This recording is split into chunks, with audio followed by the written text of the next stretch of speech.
Hello viewers, welcome to Josna vlogs. ఇవాల్టి special అయితే మా విజయవాడ పునుగులండి. ఆహా! ఏమన్నా టేస్ట్ ఉంటాయా? చూస్తుంటేనే తినాలనిపిస్తుంది కదా!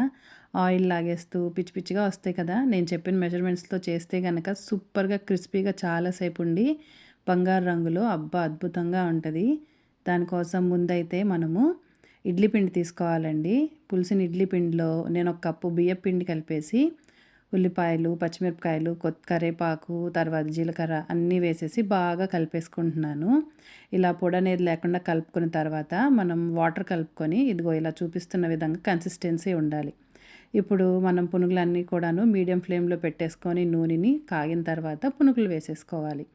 వేసేసుకున్న తర్వాత 2 వైపులా గోల్డెన్ బ్రౌన్ కలర్ రానిచ్చి పునుగులనైతే తీసేసుకోవాలి. అంతే, వేడి వేడి పునుగులైతే రెడీ అయిపోయాయి. ఈ పునుగుల్లోకి చట్నీల రెసిపీస్ కూడా నేను లింక్స్‌ని కామెంట్ సెక్షన్‌లో పింగ్ చేస్తాను. తప్పకుండా చూడండి. బాయ్.